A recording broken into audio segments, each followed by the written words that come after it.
officiellement officieux et officieusement officiel. Welcome to Gojo TV.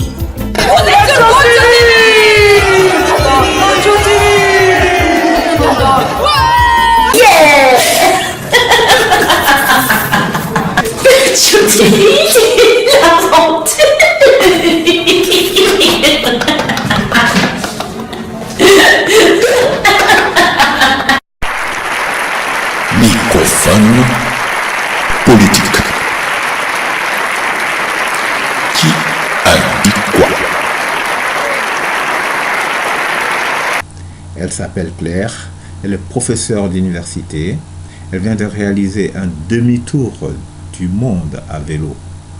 Disons 30 à 40 000 kilomètres dans les jambes. On l'écoute.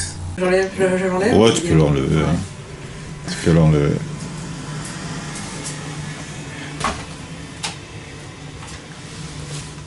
Bonjour Claire. Et alors, tu es enseignante à l'université? Ouais, c'est ça, ouais. Bah, quelle bête qui t'a piqué un matin là, pour prendre le vélo et puis partir comme ça. Non, mais je fais du vélo. Je fais du vélo toute ma vie, quasiment. Ouais. Et je fais du vélo tous les jours à Paris, et puis je voyage à vélo tous les étés. D'accord. Et puis comme tous mes amis, c'est tous des voyageurs à vélo. Et ben ça donne envie de repartir plus longtemps et plus loin, quoi. Ouais, plus loin, c'est quand même vraiment beaucoup plus loin, ça. C'est.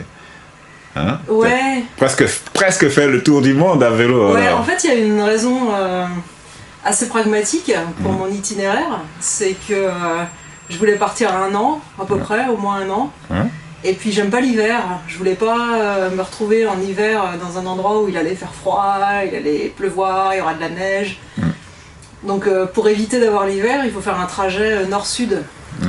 Si tu fais un trajet est-ouest, bah, il y aura l'hiver quelque part. Alors que nord-sud, bah, il n'y a pas l'hiver. Et donc la destination la plus naturelle et la plus simple, c'était le continent américain, quoi, du nord au sud. C'était ça. Donc, vu comme ça, ton choix n'a pas été trop difficile en fait. Non. Les choix en fait, des pays que tu as traversés. Non, pas vraiment. Et en plus, c'est des pays, j'ai jamais trop été en Amérique latine.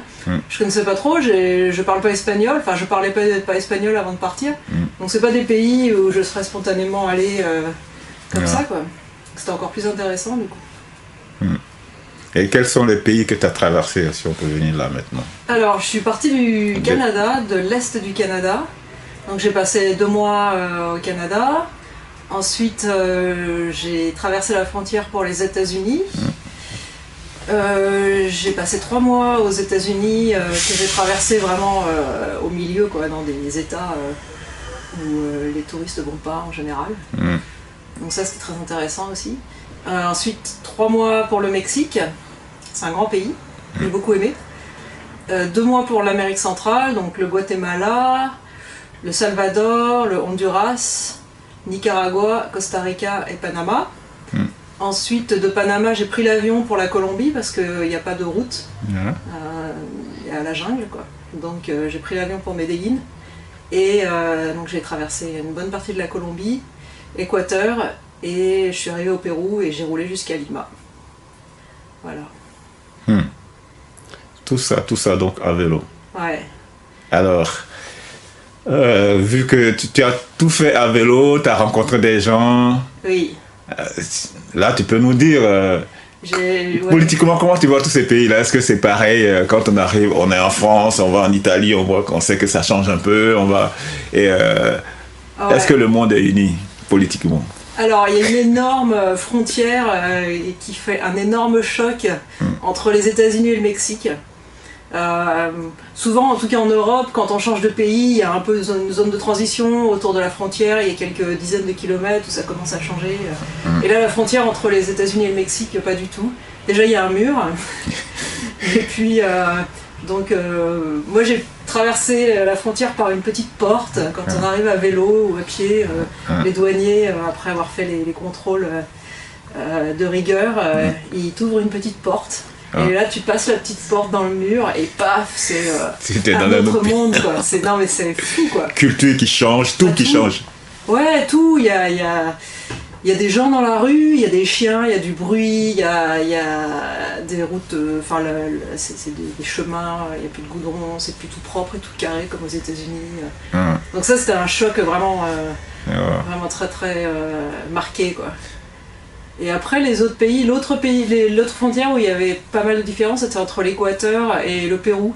L'Équateur c'est un pays qui a un niveau de vie relativement élevé pour l'Amérique du Sud, et le Pérou c'est plutôt pas mal plus pauvre quoi.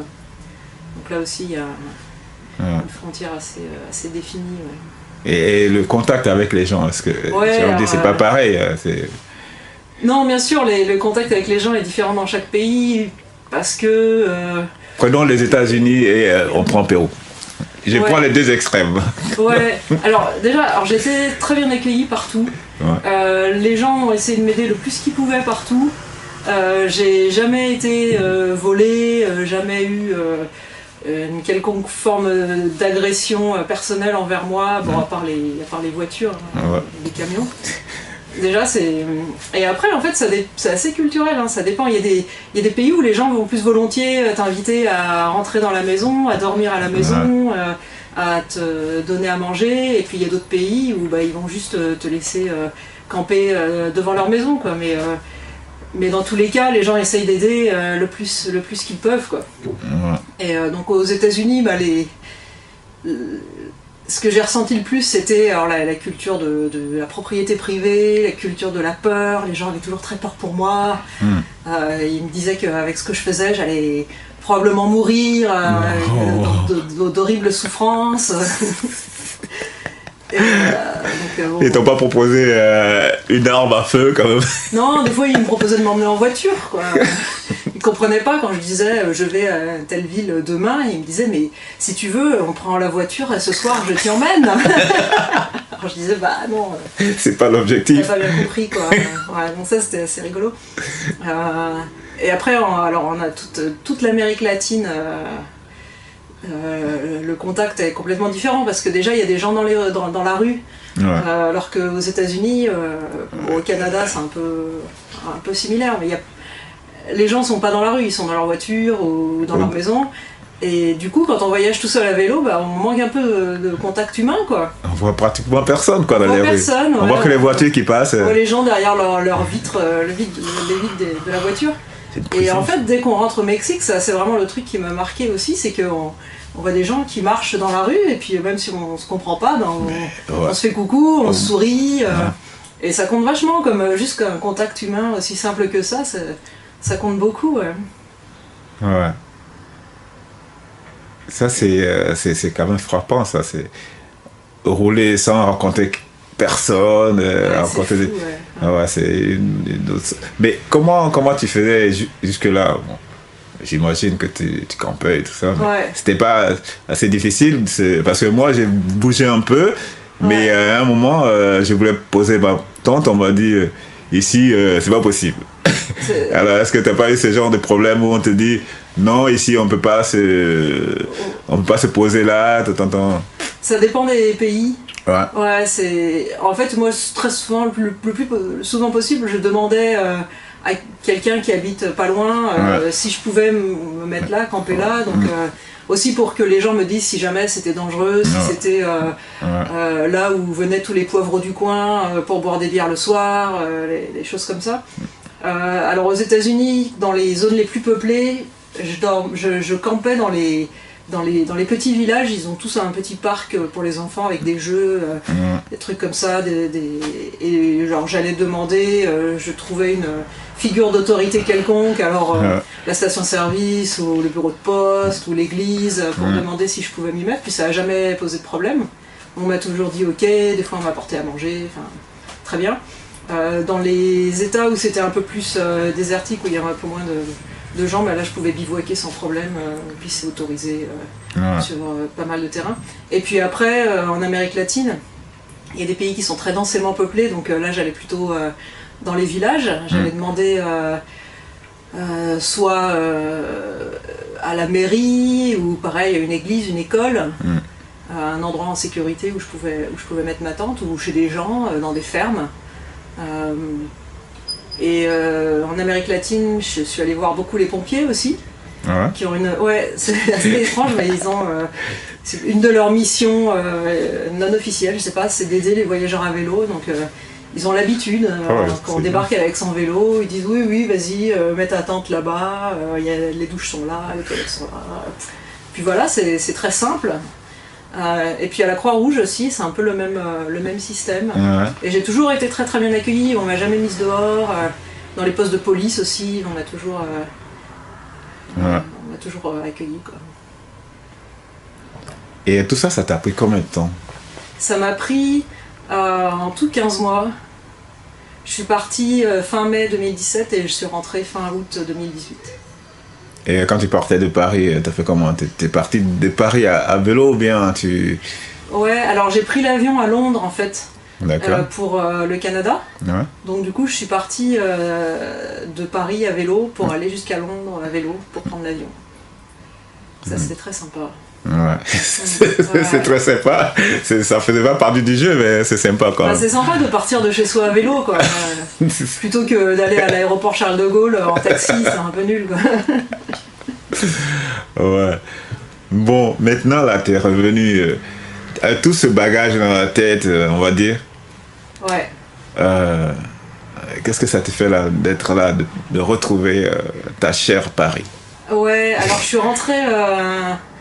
Donc quand je suis rentrée, en fait, je suis passée par l'Espagne. Je ne suis pas rentrée directement de l'Amérique du Sud à Paris. Ouais. À Paris. Je me suis dit, je vais atterrir à Madrid et puis peut-être ça fera un peu une transition. Avec l'Espagne, ça fera une transition entre l'Amérique latine et la France. Et puis ça fera un retour en douceur en Europe. Et en fait, on se rend compte que l'Europe, c'est quand même très très différent de l'Amérique latine. Mais c'était bien d'avoir un peu une transition pour rentrer. Ouais, différence à quel point? C'est calme, ouais. C'est super calme, ouais, c'est fou, c'est super calme, il n'y a pas de klaxon sans arrêt en ville, c'est propre, c'est moins pollué, c'est plus carré, quoi. Ça fait une grosse, une grosse différence. Une grosse différence, c'est assez reposant, je veux dire. Je suis arrivée à Madrid, j'ai fait waouh. Ouais. C'était quoi ta question? Excuse-moi, Ouais, mais c'était tout ça. Je dis, c'est quoi là, quand tu te retrouves maintenant à Paris, qu'est-ce que tu ressens? J'étais contente d'arriver à Paris, hein, parce que du coup, je suis arrivée à Paris à vélo aussi. Tu m'étonnes, après un an. Et c'est marrant parce que tout est familier, quoi. Je suis retournée. Je suis rentrée par des endroits que je connais par cœur, quoi. Et tout est familier et c'est assez agréable en fait, hein, le sentiment de familiarité, d'avoir un lieu, de rentrer à la maison. J'ai pas trouvé ça déprimant ou rien, où je me suis pas dit oh là là. T'es chez toi, tu t'es être... senti à la maison vraiment, quoi. Ouais, et c'était agréable, hein, quand même. Je pensais que ça allait être un peu déprimant, et en fait c'était plutôt agréable.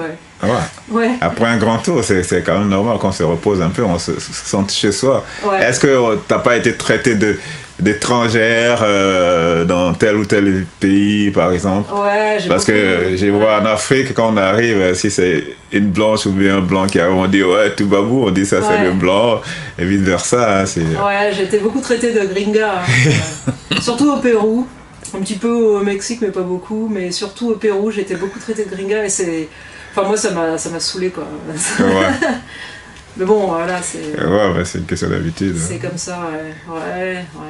Et t'inquiète pas, ici, j'arrive dans des villages, tout le monde me suit aussi, ça me regarde. Il me regarde.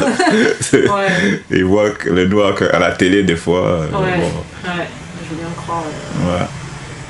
Alors, qu'est-ce que tu aimerais bien nous dire maintenant sur tout ce voyage-là? Quelle leçon tu en tires? Qu'est-ce qu'on peut... Là, j'ai posé des questions, mais toi, toute seule, qu'est-ce que tu aimerais raconter? Quelle histoire tu peux nous raconter de tout ça? Qu'est-ce qui t'a frappé? Qu'est-ce que tu as retenu? Ouais, alors il y a deux choses qui vont vraiment... que je vais vraiment retenir. D'abord, c'est les conditions environnementales terribles dans lesquelles vivent des millions et des millions de personnes dans les villes. Alors il y a beaucoup de gens qui vivent en ville, hein, beaucoup de gens qui partent, qui essayent d'aller en ville pour trouver du boulot, je sais pas, et du coup les villes sont archi Ouais, chargé. il y a énormément de monde, il y a un bruit terrible, il y a sans arrêt du bruit, il y a de la poussière, il y a des fumées, enfin des conditions de pollution terribles, vraiment terribles. Et puis, c'est des pays où on voit aussi beaucoup d'ordures au bord de la route. Ouais. Et c'est pas très encourageant pour l'avenir de la planète, quoi. Mais bon, les gens ont d'autres priorités à court terme. Bah ouais.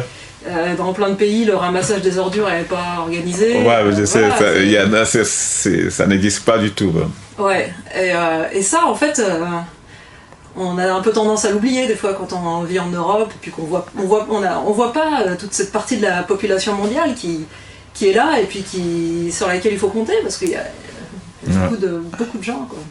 Ouais. Mais j'ai trouvé aussi que partout, il y avait un bonheur de vivre, Une chaleur humaine, et puis un bonheur de vivre, et puis des fois je me demandais un peu, mais qu'est-ce qui me relie à ces gens, parce que nos modes de vie sont tellement différents. Moi je comprends pas comment ils peuvent comment les bergers au Pérou peuvent vivre à 4500 mètres d'altitude toute l'année. Enfin, c'est des conditions hallucinantes. Et puis eux ils devaient se dire, mais qu'est-ce qu'elle fait là sur son vélo, c'est n'importe quoi.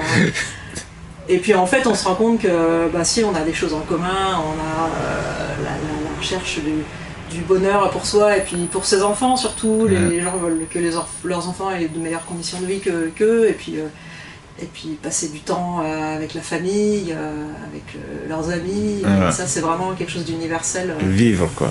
Qui nous relie. Moi c'est un peu bête à dire, mais j'avais vraiment l'impression que les gens étaient plus heureux que les gens qu'on croise à Paris, quoi. Ah bah, peut-être qu'ils sont déjà débarrassés d'un souci, des paperasses, des trucs comme ça. La possession matérielle. Ouais. Peut-être que c'est ça. La voiture, l'appart, tout ça, ouais. T'as une voiture, il faut mettre de l'essence tous les jours, donc il faut travailler pour aller pourtant, chercher. ils ont des problèmes à résoudre aussi. Oui. Mais c'est plus... ça tire plus vers la nature, non? Naturel. Ouais, et puis ils passent beaucoup de temps en famille, entre amis. Je pense qu'ils apprécient bien ces moments, quoi. C'est ça qui développe un peu le communautarisme dans le monde. Ouais. C'est qu'on on arrive dans un coin, on sent qu'on n'est pas chez soi.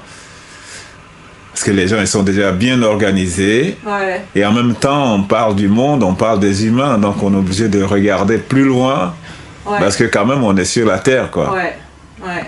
Est-ce que ça pose pas un problème, là? Ça pose pas une question aux pays dits développés? Ouais. Parce que quand même, c'est les pays développés qu'on suit dans ce système monétaire. Ouais. Alors, qu'est-ce qu'on pourrait dire? Pas les plus nombreux. Regardons là-bas, il y a ça à faire. Ne nous bataillons pas pour de l'argent, il faut investir ça autrement. Ouais. Est-ce qu'on pourrait pas leur poser cette question-là un peu? Ouais. Bon, tout à fait. Il faut qu'ils bougent un peu pour voir ce qui se passe à côté, non? Ouais, puis déjà prendre conscience de tout ce qui se passe et puis de toute cette partie de l'humanité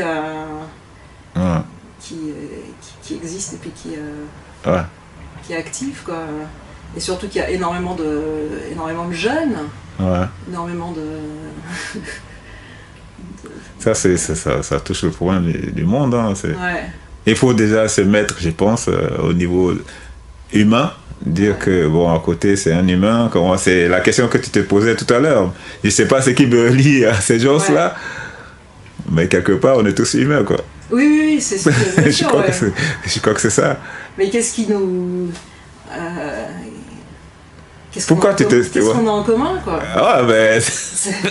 Mais des fois, non, mais c'est une très bonne question. Tu vois des gens et tu te dis, mais j'ai rien en commun avec eux. Et mais eux, pourtant, il y a quelque chose, on a quelque chose en commun. Des fois, c'est pas... Il faut chercher un peu, quoi. Mais oui, on a toujours... on est humain, quoi. Et l'autre chose aussi que sur laquelle je voudrais insister, c'est que il faut arrêter de regarder la télé et d'écouter les gens qui nous disent que le monde est dangereux, qu'il faut avoir peur, surtout des pays du Sud, quoi. Et c'est pas vrai, le monde n'est pas... on n'a pas à avoir peur. Dangereux, quoi. La quantité de gens qui sont extrêmement bons et généreux est énorme. C'est même des fois, je me disais mais les gens me donnent trop quoi. ça devient presque embarrassant tellement les gens étaient généreux. Ouais, parce qu'ici on n'a pas l'habitude. Ouais, ils me donnaient mais beaucoup plus que ce que je méritais quoi. Et surtout, alors moi j'ai voyagé les 3/4 du temps seule. Donc les gens me demandaient toujours mais t'as pas peur peur de quoi? Et justement le fait d'être une femme seule, je pense que j'étais encore plus. C'est moi qui faisais pas peur aux gens quoi. Donc j'ai peut-être été encore plus mieux traitée que si j'avais été un grand mec barbu. Je sais pas. Mais c'était aussi surtout dans des pays qui sont réputés assez machos.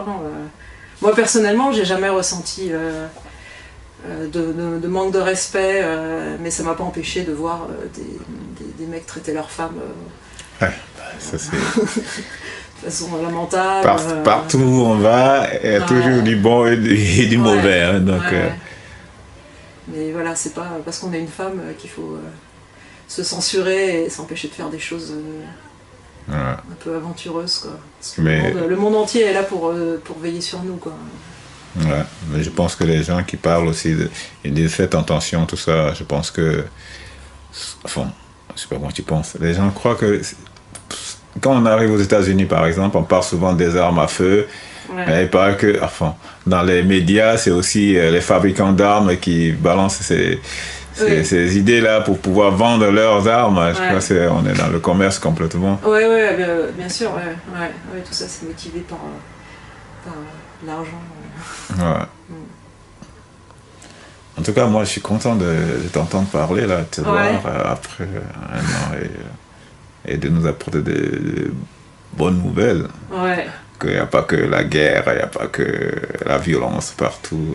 Ah non, il y a aussi l'humain. Il y a beaucoup de bonnes choses. Ok.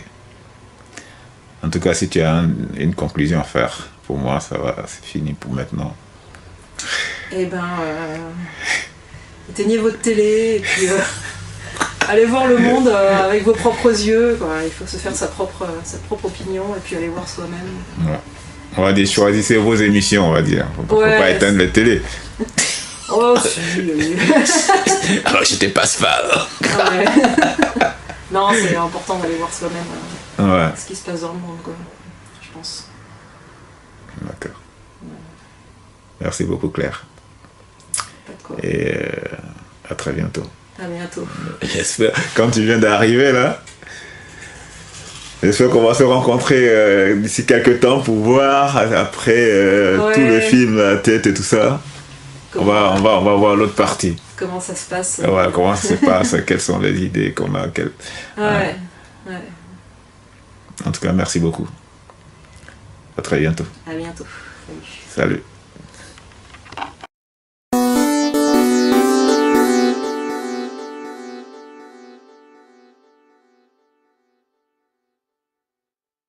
Bah, quelle télé moi je passe pas sur des télés, moi. Non, mais... Can you just tell me your name and where are you from? My name's Aaron and I'm from Australia. Okay. Yeah, that's perfect.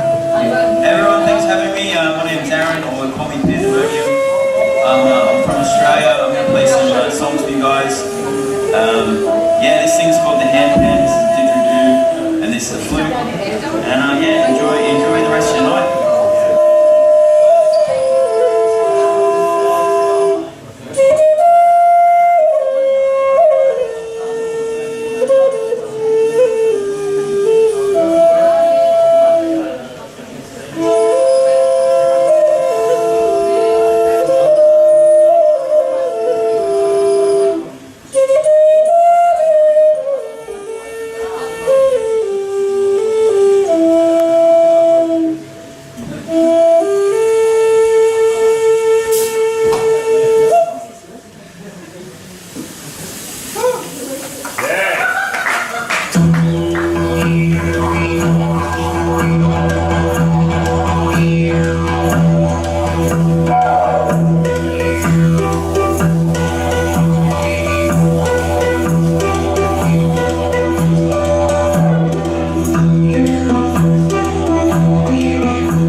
Assalamu alaikum wa rahmatullah wa barakatuh.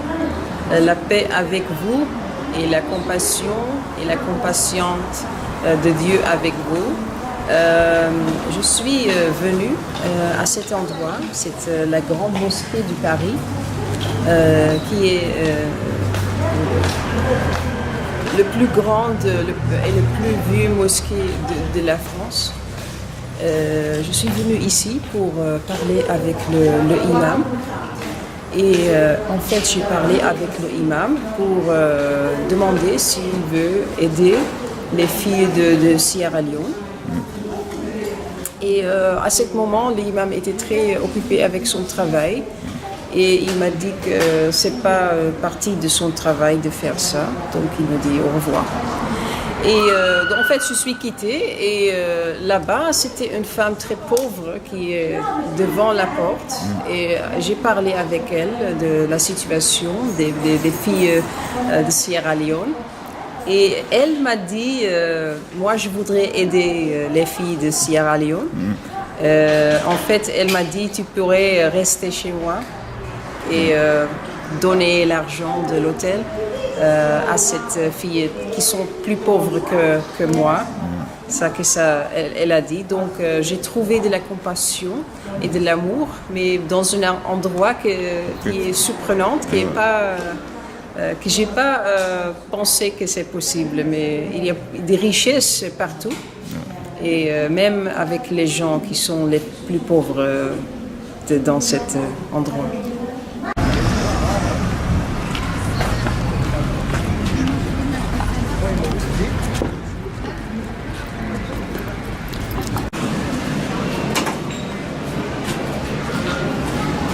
Assalamu alaikum, la paix avec vous.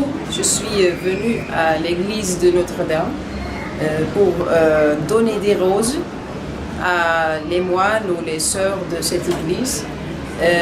Et après, en fait, j'ai vu une sœur franciscaine et j'ai donné une rose à elle. Et elle s'appelle Marie de Bethléem. D'accord. Et j'ai donné une rose à elle et après je suis venue à l'église de elle, une église franciscaine avec que des sœurs et cette église était l'église de la Sainte Maria. Et je suis venue là pour demander est-ce qu'il peut aider les enfants de Sierra Leone. En fait, il aide les enfants avec les vacances. Et c'est pour ça que la sœur était à Notre-Dame pour demander de l'argent pour les vacances de cet enfant. Mais à ces moments, il n'y avait pas de place pour moi pour visiter. Et la sœur était très gentille et elle me dit que si j'étais une autre voie là, on pouvait peut-être m'aider. Mais cette voie, il n'y a pas de gens, il n'y a pas de personnes. Donc, j'étais pas aidée avec cette projet. D'accord.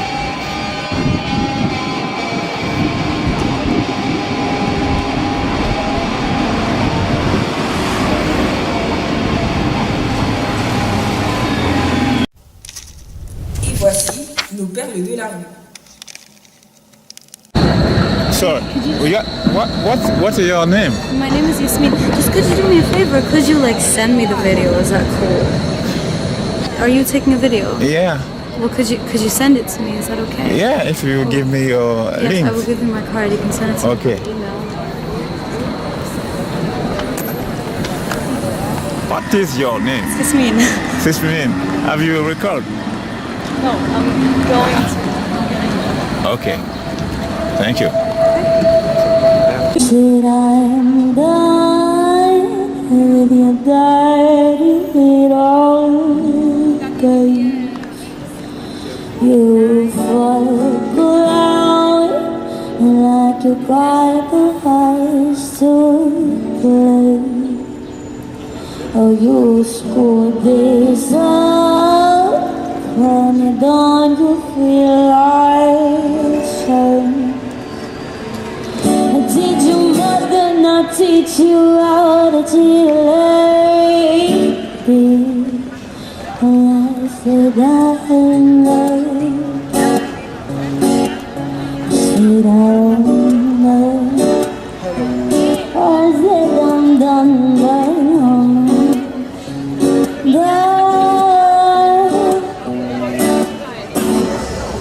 Well, fuck you, who do you think you are? Oh, say you play with us, you sing me play guitar. Well, fuck you, who the fuck do you think that I am? I don't wanna be part of the dark stars. Oh, and unfortunately, yeah, you thought this would be a dignified exit. Oh, but unfortunately, don't treat me like I'm nobody. And now you got them present. Honey, I'm a fucking queen, so treat me accordingly. I'm not just a broccoli, I'm not just a fantasy, I'm nobody's property. If this needs to be repeated, then we might as well just leave it be undone. Should I go?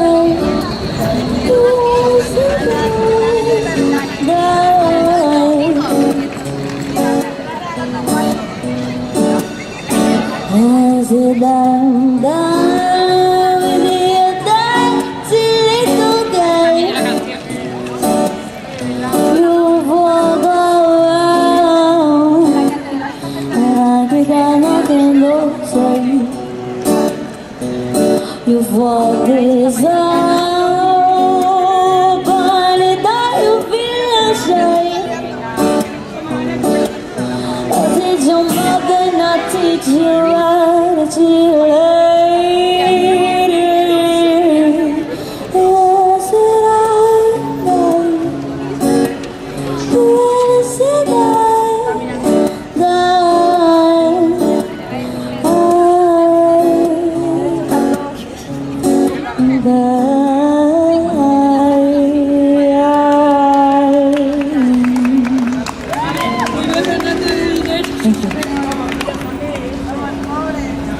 Et voici votre émission Star Retard.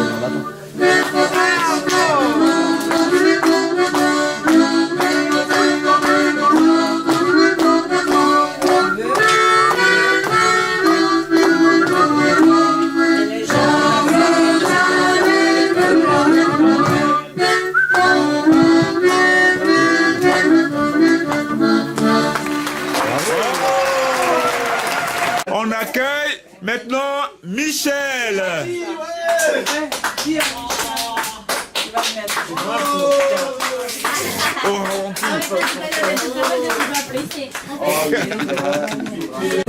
Quand tu veux. À vous dirai-je, maman, silence, ce qui cause mon tourment. Papa veut que je raisonne comme une grande personne. Moi je dis que les bonbons valent mieux que la raison. On applaudit très fort. Bon. Et maintenant, je vous présente Jordi, c'est moi.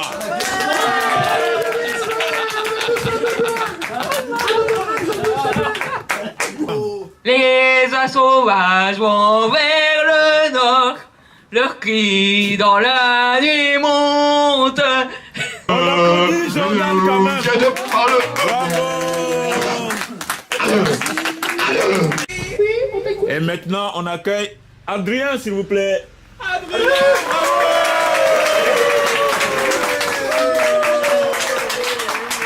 Merci Adrien. Je suis le poissonneur des lilas, le gars qu'on croise et qu'on ne regarde pas. Il n'y a pas de soleil sous la terre, drôle de croisière, pour tuer le journaliste, les extraits d'urinaire digeste. Et dans les bouquins, il y a écrit que des gaz les boules douces à vieillir. Pendant ce temps que je fais le soir, au fond de la cave, pareil qu'il y a pas de son métier, moi je fais des trous dans les billets. Je fais des trous, des petits trous, encore des petits trous, des petits trous, des petits trous, encore des petits trous, des petits trous en glace, des trous de première classe. Je fais des trous, des petits trous, encore des petits trous, je fais des trous, encore des petits trous.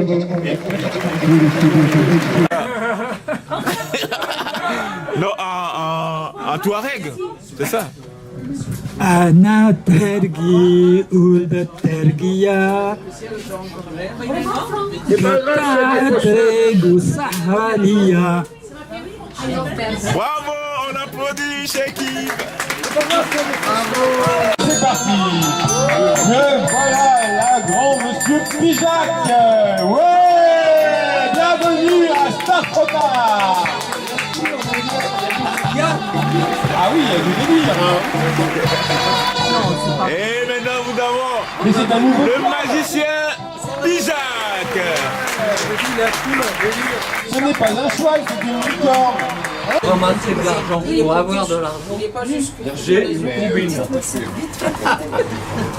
J'ai une combine, regardez.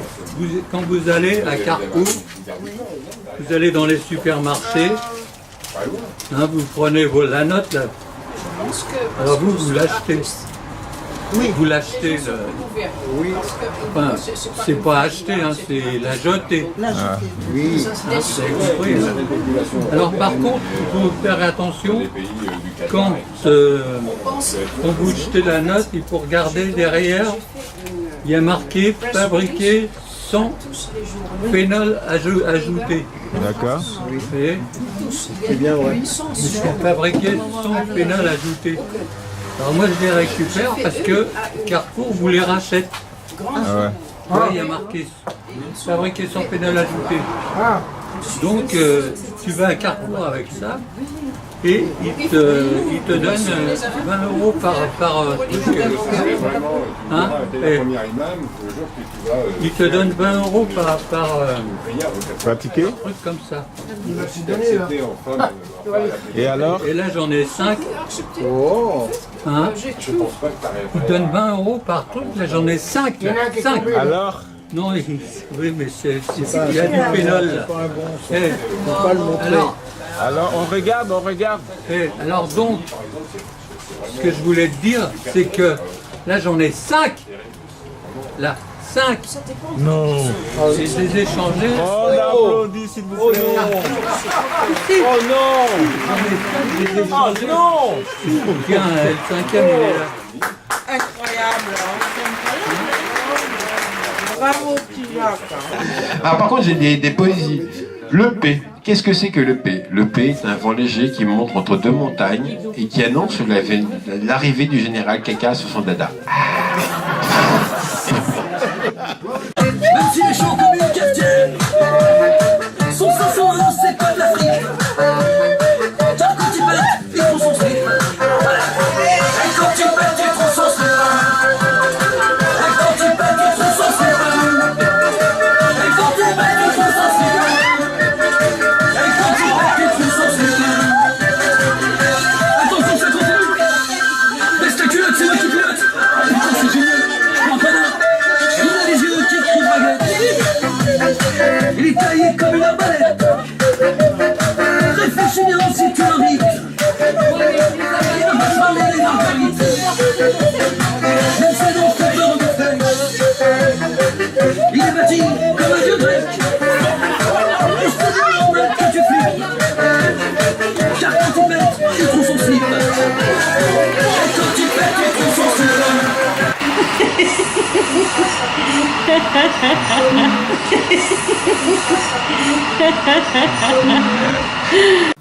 Mais c'est Godio TV. Godio TV. Godio TV.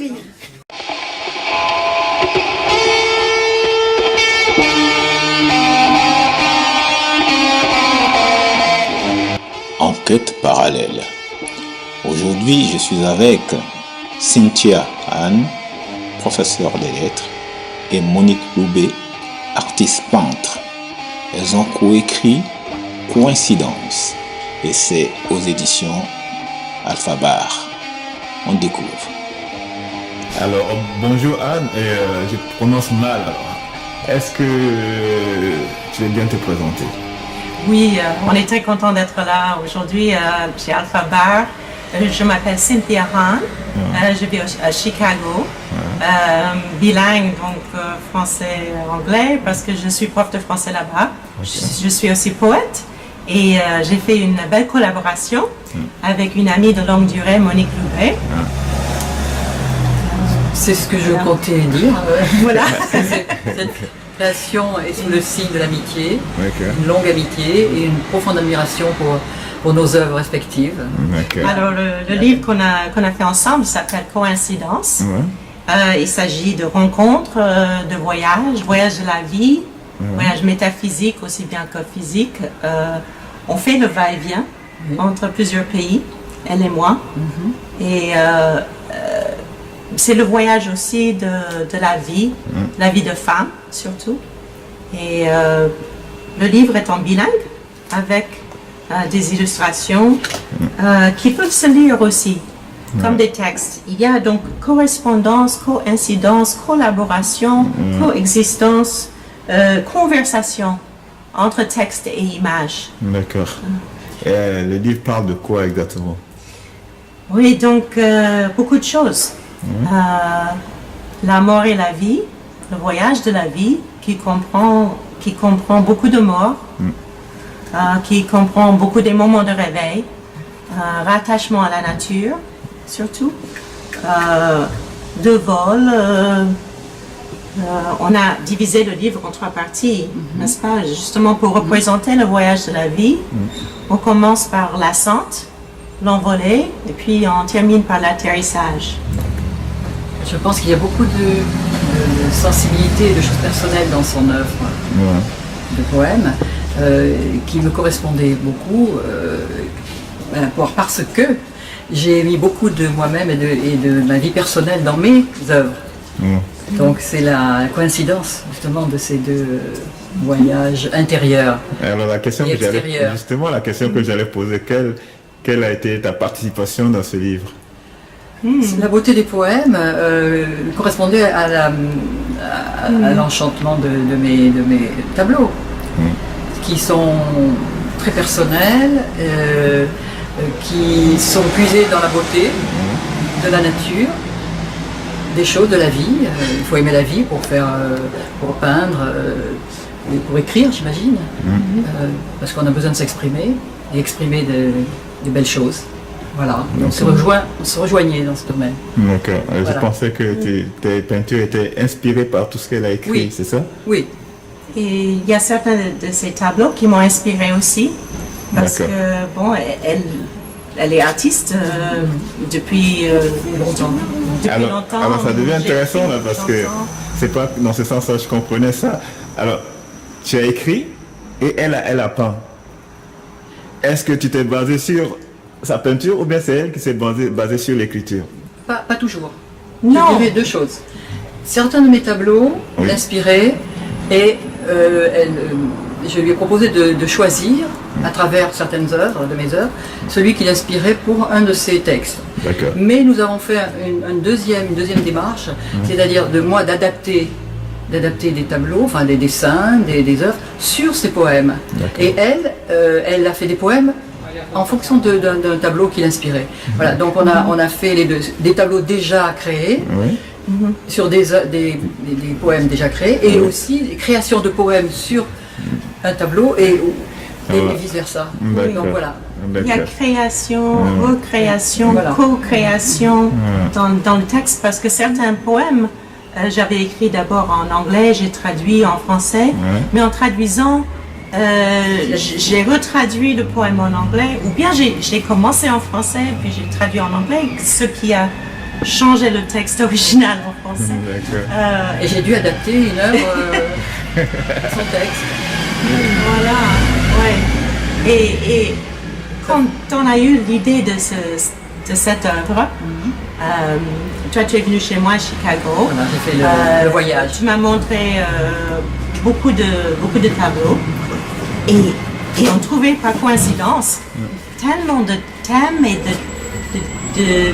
d'éléments communs en correspondance avec les textes. On allait choisir par exemple juste 3 tableaux peut-être pour représenter chaque section du livre, mais et finalement puis, une multitude ont été créées. on a mis vraiment un dessin, une photo ou un tableau pour chaque texte. Nous avons fait le voyage et inverse. Je suis allée là-bas. Oui, passer du temps. Passer du Paris. Elle n'était pas toujours d'accord avec l'œuvre que je proposais. Elle souhaitait que je continue une certaine recherche dans ce qu'elle écrivait. Donc il fallait que je comprenne bien le sens de ce qu'elle disait pour adapter une nouvelle œuvre. Voilà, donc c'était un travail très, très ludique, amusant, personnel et formidable. Et moi qui connaissais déjà ces œuvres, depuis très longtemps déjà, je commençais à voir des éléments qu'elle n'avait jamais vus auparavant, qui correspondaient bien aux éléments que je mettais dans mes œuvres. Les oiseaux, par exemple. On peut dire, oui. Symbole de liberté, symbole de liberté. Oui. On voulait peut-être vous lire un texte. D'accord. Vas-y. Oui. Vas-y. Est-ce que tu peux lire en français? Je vais lire en français, tu dis un autre en anglais. Ok. Bon, on va lire ce texte qui s'appelle Elle en arbre, She as Tree. Avec mon œuvre. Avec une œuvre, c'était de la linogravure. D'accord. Ce tableau, c'est de la linogravure. Pas de la peinture. Tu veux lire en français d'abord? Je lis en français. Je lis que ce paragraphe, tout? Non, ça, et puis je lis le texte en anglais. D'accord. D'accord. Elle en arbre. Je m'arrose en arbre de femme. La sécheresse vise l'intérieur. Mais je garde ma pluie, des voleurs de midi ne laissent tomber aucune branche à l'orage d'été. Les oiseaux me fortifient de leur nid, de leur don de trille. Les couleurs tombant de l'automne me font couverture de racines. Mon écorce est d'un argent fêlé. L'écureuil à sa loge, ses traces délicates traversent mon tronc. Je suis encore vivante. Je bois le lait d'un ciel gris limon. Merci Monique. C'est beau. Il y a une musique dans les mots, il y a une musique dans les œuvres aussi, dans les visuels. Hein. Oui? Ton œuvre. Alors je lis l'anglais. She as tree. I water myself, tree woman. Drought aims inside, but I keep my rain from midday thieves. Let no branch fall to summer storm. Birds build me with their nests, their trilling gifts. Failing, falling, autumn colors bed my roots. My bark is cracked silver. Squirrels home, delicate traces cross my trunk. I am still alive. I drink the milk of a silt gray sky. Donc il y a toujours sous un regard bienveillant. Alors là, il y a un texte qui s'appelle Retirer le deuil. Ma première œuvre de poésie était en anglais uniquement. Et c'était sur le deuil parce que j'ai perdu mes 2 frères et mes parents. J'ai rédigé un texte qui s'appelle Outside, Inside, Out, où je trace les étapes du deuil, en fait. Alors ça continue à être un thème dans mon œuvre. Et adaptation de ce... Trouvaille, hein, cette œuvre. La poésie tombe de la nuit sur des ailes pliées en blanc. Elle perche au coin de mes yeux. Elle dégringole sur des cils herbeux, dans des étangs d'iris noirs. Elle picore un fil, de mots mouchetés et plonge dans des ronds salés. Une griffe brune-grise tire le deuil de mon regard. Et oui, c'est vraiment ça. Alors je lis le texte en anglais. Pulling out the sorrow. Poetry falls from night, on white folded wings. It perches in a corner of my eye. It tumbles over grassy lashes into black iris pools. It pecks at a string of flecked words, diving into salty rings. A gray-brown claw pulls the sorrow from my gaze. Yes.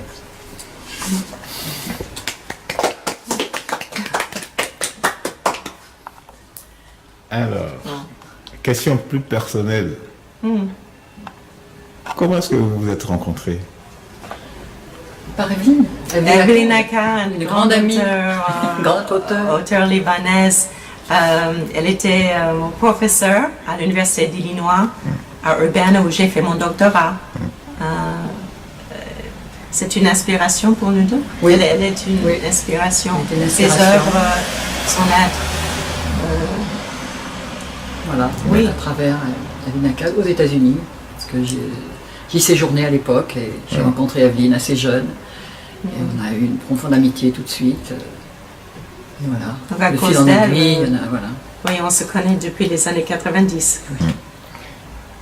Et aujourd'hui, vous arrivez à Alpha Bar. Voilà. Alpha Bar. Comment est-ce que vous atterrissez comme ça? Grâce à Evelyne Akad. Grâce à Evelyne Akad, parce que je suis aussi traductrice d'Evelyne Akad, donc j'ai traduit plusieurs de ses textes, y compris Femmes du crépuscule, qui est un recueil de nouvelles que j'enseigne chez moi à Lake Forest College.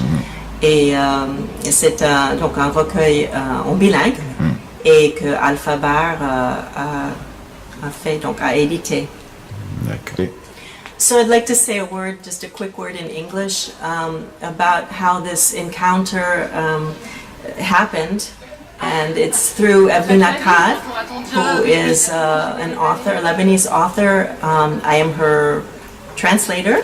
And we translated, or we worked on a book together, Femmes du crépuscule, which is a collection of short stories, which Alpha Bar also published. And so she introduced me to Alpha Bar, and she actually, a long time ago, introduced me to the artist Monique Loubet. And so she is the reason that we have come together. Quelle coïncidence, hein? Alors, où est-ce qu'on trouve ce livre? C'est parti. So you can find the book on alphabarre.com, alphabarre.com. You can purchase it, order it, either in a paper version, so standard is a standard book, or electronically in PDF or EPUB versions. Donc on peut le trouver chez alphabarre.com sur internet en version papier ou bien en version PDF ou en EPUB.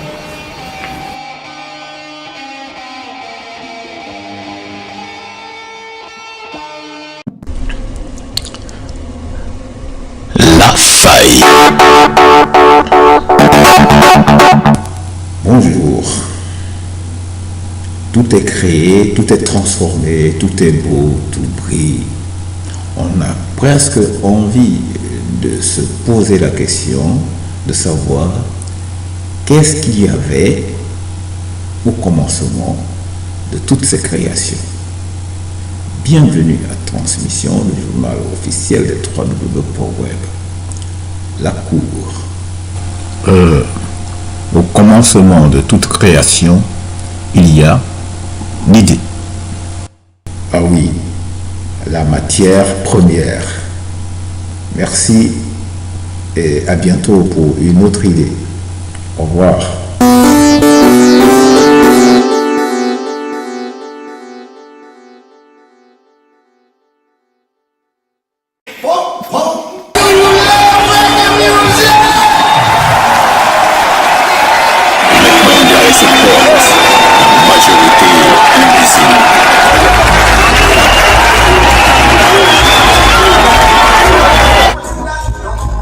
Bonjour, c'est Loana pour vous montrer un mini festival reggae.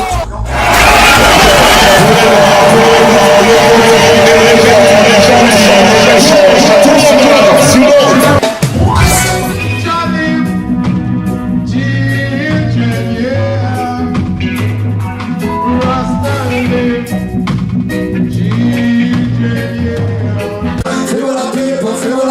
fumo la pipa les ganja, fumo la pipa les papiers. Mais avant de pouvoir la fumer, il faut bien sûr la cultiver. Et avec le plus grand soin, s'en occuper toute l'année. Quand arrive la fête, la toute fin de l'été, on invite les voisins et les amis pour la goûter. Quand t'aurais pu les tabacs, fumo la pipa, quand t'aurais pu les tabacs, fumo la pipa les ganja. Quand t'aurais pu les tabacs, fumo la pipa, quand t'aurais pu les tabacs, fumo la pipa les ganja. Fumo la pipa les ganja, fumo la pipa les ganja, fumo la pipa les ganja, fumo la pipa les tatous. Je la fume dans la pipe, tu la fumes dans le visage. C'est tout aussi pratique que ça, non mais tout autant fracas. On la fume à Marseille, c'est meilleur que l'oseille. On la fume à Moricou et c'est bien meilleur que le chou. Quand t'aurais pu les tabacs, fume la pipe, quand t'aurais pu les tabacs, fume la pipe les ganja. Quand t'aurais pu les tabacs, fume la pipe, quand t'aurais pu les tabacs, fume la pipe les ganja. Fumo la pipa les ganja, fumo la pipa les ganja, fumo la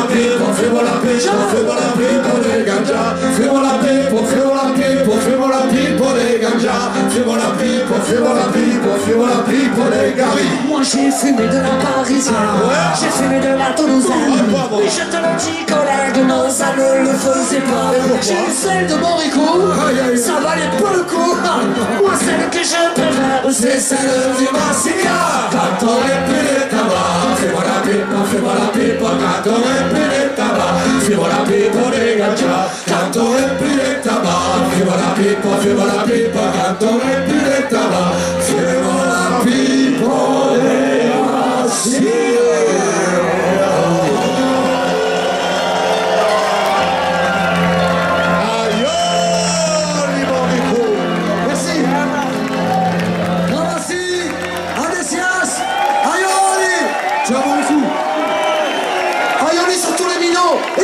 Toi aussi, tu veux aller les mains. Non, mais Son mariage, toi aussi. je veux que tu parles, Ah, que je parle de suite avec le Raconte-moi toute l'histoire. Non, plombe là. Attention, regarde, il y a le bouton rouge, ça veut dire qu'il filme le gars. Il enregistre Le mec, il raconte toute l'histoire. Toute l'histoire. Regarde cette histoire, elle se résume à ça. Regarde. On peut pas en placer une. Regarde. Ah ouais. Yoli. Pourquoi vous avez choisi le nom Massilia? Comment ça? On habite à Marseille. Ouais. Marseille, la ville ouverte vers l'Orient, ouverte vers l'Occident et vers toutes les communautés. Pas d'arrangement Marseille, 2606 ans d'histoire. Fondé par les Grecs, affossé. Il n'y a pas d'arrangement, tu fous. Ça c'est bien ça. Et c'est pour ça que vous mettez le feu à chaque fois. aussi veut qu'on parle. Non, c'est parce qu'on parle des choses vraies, des choses qui touchent aux gens, des choses qui... On peut leur parler. Oui, on parle. Ouais, moi je suis cool. Allez, on vous parle là. Allez, vas-y. Bonjour, c'est Sister Amès pour I Love Sound, Gojo TV. On reçoit voici la Sound System qui sort de scène. Hey, ils t'entendent pas, hein, parce que tu parles. Justement, parlons-en de ce qu'il en reste. Alors, comment était le show d'abord? Bah, comme toujours. Le feu, comme d'habitude. Ouais. Nous, ce qu'on aime, c'est faire danser les gens, c'est faire sourire les gens. Quand on voit les gens qui ont la banane. Un dealer, on s'amuse. Bah, bien sûr qu'on s'amuse. Le secret, en fait, c'est ça. C'est que nous, c'est un amusement. Ça nous amuse, ça nous plaît. Ça se voit pas du tout. Non, mais ce que je veux dire, voilà. Donc, quand tu t'amuses, fatalement, c'est mieux. C'est jamais difficile. Ouais. Tu fais pas de travail quand tu t'amuses. Si tu veux faire danser, amuser les gens et que tu arrives avec une tu vois, qu'on voit visiblement que tu n'as pas envie d'être là, ça fonctionne pas. Ah non, ça peut pas marcher. Non, c'est vrai. Quand on arrive dans les bars, là, que le mec il va te servir la tournée. Non, le truc, c'est. Après, je pense que c'est le truc du sound system, là, qui est un peu le versant, on va dire, plus folklorique, plus populaire du reggae. Plus accessible au quartier. Ce qui touche les gens. Parce que c'est facile à faire, parce que tu n'as pas besoin de montagne d'instruments, de machin. Nous, on a commencé comme ça, c'est-à-dire on a commencé pas sur scène, pas avec des instruments, rien, juste avec la face B, là, à l'ancienne. Et je pense que ça c'est notre école, ça. C'est-à-dire que même après, parce qu'après on a été obligé de...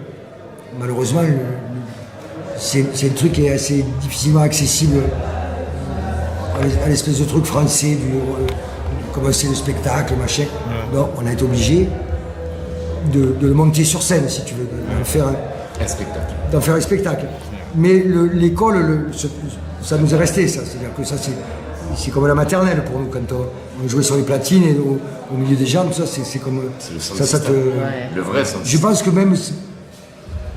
Moi, j'ai pas vu de batteur. C'est ça qui nous plaît plus que le reggae. J'ai pas vu de batteur. Alors, c'est pour ça que j'ai accepté le mot sound system. Bah oui, mais normalement, ça, c'est pas du sound system. Ça, vous faites du live et vous êtes en train de... Oui, tu as raison. On est entre les deux. 100 000% avec toi. C'est parce que c'est notre démarrage, notre berceau. Alors, moi, je vous dis, que vous faites du live system. Vous faites du live system. Qu'est-ce que vous en dites? C'est bien, c'est bien. On peut virer le système. Si ça t'emmerde, on peut virer le système. Tu peux tout virer, mais on s'en fout, on n'est pas divisé. Non, mais ce qui est important, c'est qu'il y a une pratique populaire, réelle, folklorique, et qui nous relie à notre propre tradition, notre propre folklore. C'est-à-dire un peu, si tu veux, on l'a naturalisé le truc. Et au bout d'un moment, parce que le sound system, il n'y a pas que la musique qui est importante, ça fonctionne, d'accord. Qu'est-ce qui procure à la communauté, quelle est la place des mecs, des MC, quelle est leur posture, leur place. Et ça, une fois que tu l'as encapé, nous on l'a encapé, putain. Non mais on l'a enregistré. Enregistré dans ta tête. Je vous explique parce que lui il parle en marseillais et vous n'avez pas tout capté. Vous n'avez pas compris. Si tu veux, tu peux t'enlever du modèle parce que tu deviens son égal. C'est-à-dire, c'est plus un truc devant lequel tu es comme au début, bien sûr. Au début, c'est ton prof, le modèle. Mais après, quand on a réalisé ce truc, c'est-à-dire qu'en fait, on avait exactement la même fonction que les mecs. Putain, on a dit, bon, pourquoi pas? Voilà, on peut s'adapter. Notre truc est naturel, tu vois, c'est pour ça que je dis naturalisé. C'est devenu naturellement marseillais. C'est facile. Les gens à Marseille qui nous suivaient au début, Marseille est une ville un peu loin des modes, tu vois. Dans les gens, ils ne savaient pas ils croyaient que c'était nous qui avons inventé le machin. Tu vois. Il y avait une femme qui était venue me dire, elle avait vu un film, elle avait dit, j'ai vu un mec qui fait tout comme vous, mais en anglais. Tu vois, et puis ça devait être, je sais pas quoi, un type. Mais ça, tu vois, ça c'est important, c'est super important, parce que ça fait que le truc, il a grandi pas comme un machin exotique qui viendrait d'ailleurs et qui serait...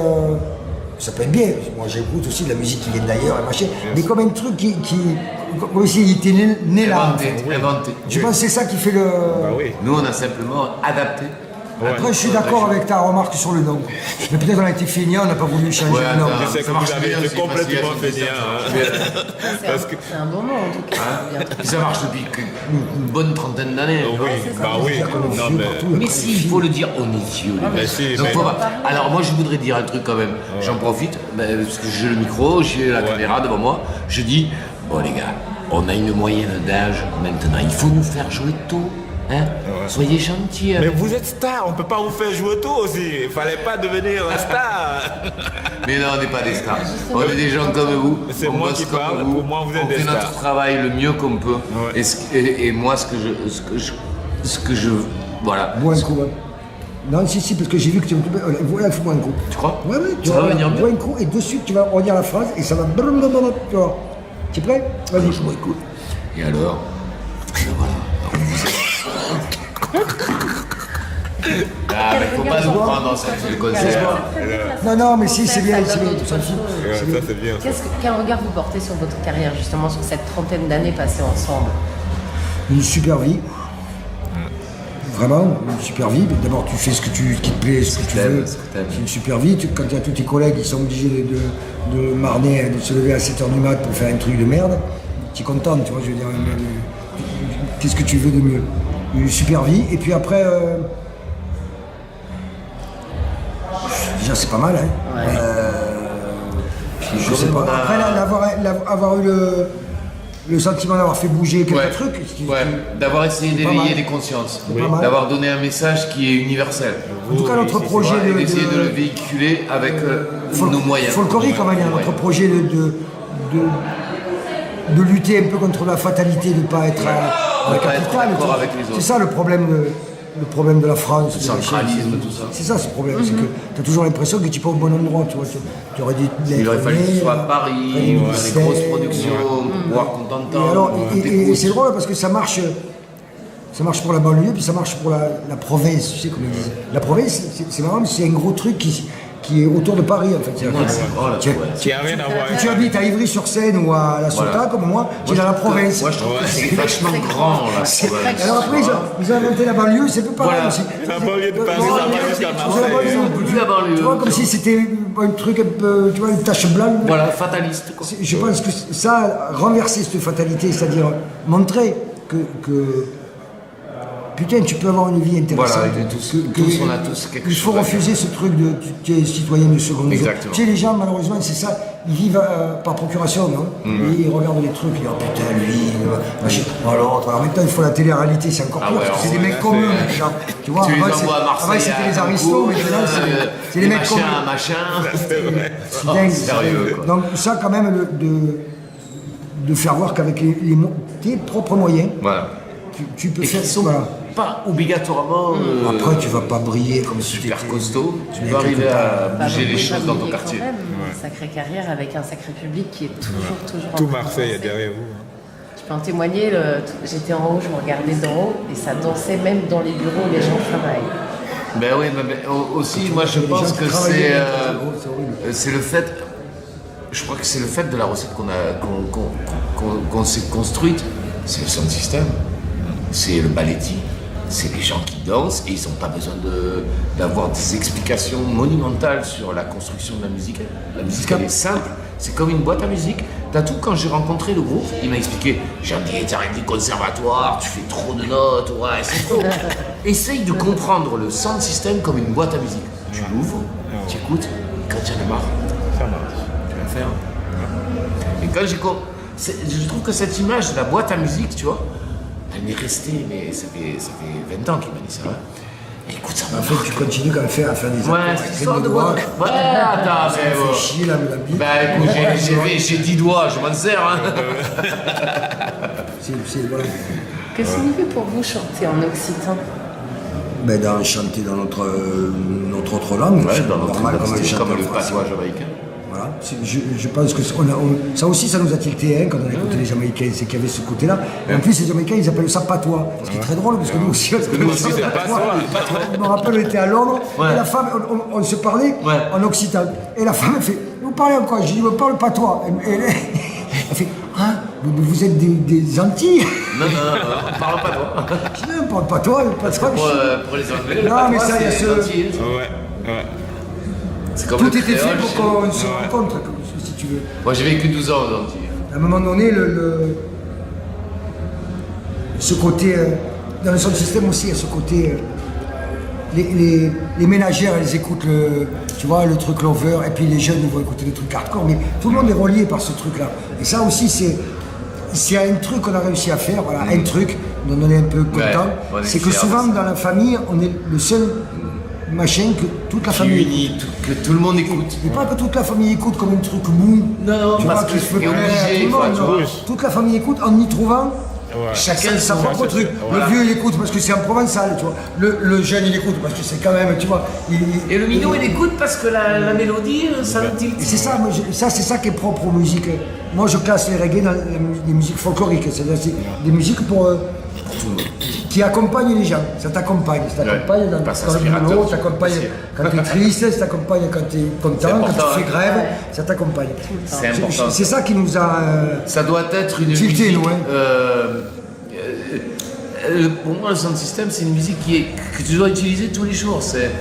Souvent, on est en porte-à-faux avec les gens qui sont à fond sur le reggae, parce qu'eux, ils le voient comme un truc, un genre, un machin, et nous, on le voit comme une mécanique, comme comment te dire, une façon de faire les choses, un filtre, je sais pas comment l'expliquer, une pratique, pas une esthétique, une pratique. Comment tu pratiques les trucs. Et bizarrement, après, quand on a voyagé dans le grand monde, on s'est aperçu que ça, il y en avait partout dans le monde. Partout dans le monde, il y avait des mecs qui étaient des MC en fait. Des fois, ils jouaient avec des viols, des fois, ils jouaient avec des tambourins, des fois, ils jouaient dans des sound systems. Mais c'était les mecs, ils avaient exactement la même posture, la même, comment te dire, la même utilité pour le public. Utilité, mais mais évidemment pas utilité comme le boulanger ou le boucher, mais utilité quand même. Faut qu'on y aille, on va se faire reprendre de voler. Non, tu crois? Non, on va y aller. On va y aller. Allez, On a fait la radière. Votre chanson préférée dans votre répertoire? On en a trop. Allez, une petite pour nous fredonner là avant qu'on vous laisse tranquille. Elle fait pas partie de notre répertoire. Non, je sais pas. Moi, tu vois, dans l'instant, je te chanterai. La Marie la fille, la Marie la fille, la Marie la fille, la Marie la fille, coupe la ganja de Mileno, coupe la ganja. C'est la dernière là, Oui, c'est la parce que ça me vient naturellement, tu vois. On n'a pas de chanson préférée, on en chante tellement, et les gens ils nous en demandent. Là, le show qu'on a c'est fait... des détournements. On aime bien faire des détournements de nos musiques traditionnelles et de les détourner en faisant un truc. Voilà. Surtout par exemple les bourrées qui est une musique vraiment on va dire tribale, quoi, des musiques de mecs, Voilà. excusez-moi, Ouais, mais des musiques où jamais les femmes sont là quand les mecs chantent la bourrée, ils boivent comme des trous et là ils improvisent. Et ce truc, c'est toujours des improvisations sur le vin, sur les filles évidemment. Et c'est hyper moderne, ça ressemble vraiment à du freestyle, quoi. C'est exactement pareil. Et on fait beaucoup de bourrées comme ça, tu vois. Bon, on vous aïolise parce que putain, il faut qu'on y aille. On va se reprendre. Big up Massilia Sound System. Voilà, une belle... Platiner les sauts dans les débats, ce petit bout. Il fait chauffer 3 litres, tu appelles la chou. Là tu remplis, il fait chaud les sortir de l'ombre. Ne pas payer les millions, tu prends pas de secondes. J'en ai tout faire, elle est déjà la dispersion. C'est la façon d'avoir le vent comme le vent. La réaction du Massilia en position. On va te bouler la mode en train de leur faveur. Et vous y a qu'à passer, on peut pas les communiquer. On a fait sur le micro, on vient pas contre les fachos. Attaché par les bobos, attaché par les zéros. Attendez pas son ton, on fait la tolérance zéro. 3 ici sur la version, ça fait monter la pression. Quand je vous faites attention, c'est chaud, c'est Massilia, ça fait péter les plombs. 3 ici sur la version, ça fait monter la pression. Quand je vous faites attention, c'est chaud, c'est Massilia, ça fait péter les plombs. Il faut que tu boulègues, il faut que tu boulègues, il faut que tu boulègues, il faut que tu boulègues, que tu fasses les bords. Baissez le son des collègues, baissez le son des collègues, baissez le son des collègues, c'est le son des collègues qui te collent au plafond. Sous contre le minime, sous contre le minime, sous contre le minime, que le régime est sans motivation. C'est Massilia qui s'anime, c'est Massilia qui s'anime, c'est Massilia qui s'anime. Toi MC dans Massilia, cha-la-la-la-la-la-la. 3 maisons de fracas, 3 MC sur la version, 3 MC sur le tuyau, et tout ça, c'est concession. 3 MC sur la version, ça fait monter la pression. Quand je vous fais attention, c'est chaud, c'est Massilia, ça fait péter les plombs. 3 MC sur la version, ça fait monter la pression. Quand je vous fais attention, c'est chaud, c'est Massilia, ça fait péter les plombs. Un commandement irréversible, c'est la force invisible, une envie irrépressible de danser sans parole de toi. Quelque soit qui est incrédible, cette puissance terrible, cette force invincible qui descend à chaque fois. Car c'est Massilia qui va pour les gars. Massilia qui va pantalla. Massilia qui va cantar. Massilia qui va lancer. On va comme si le vin te rentrer dans la tête. Tu verras quand t'as pris le corps, tu feras la fête. De toutes les façons, tu lances pas, je te quinte. Au microphone, je connais toutes les feintes.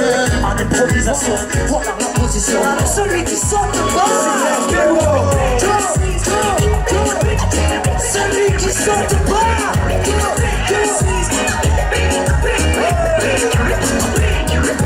3 MC sur la version, ça fait monter la pression. Quand je vous fais attention, c'est chaud, c'est Massilia, ça fait péter les plombs. 3 MC sur la version, ça fait monter la pression. Quand je vous fais attention, c'est chaud, c'est Massilia, ça fait péter les plombs.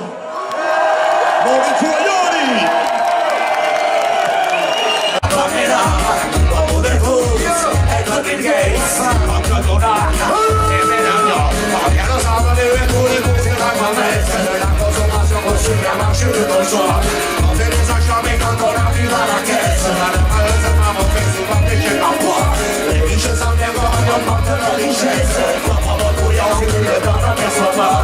Les politiciens sont à l'aise pour magouiller à tout de mal. Et c'est toujours le plus mal.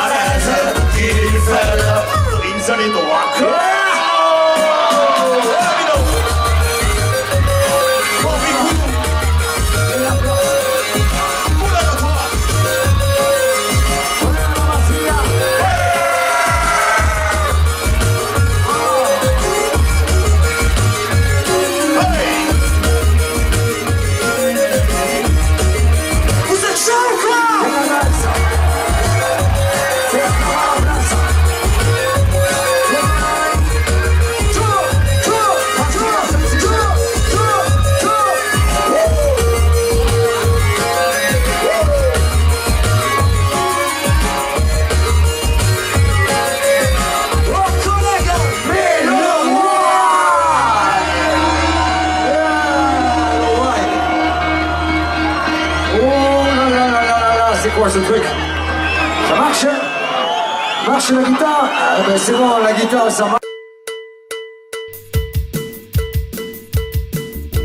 À bientôt sur Gojo TV.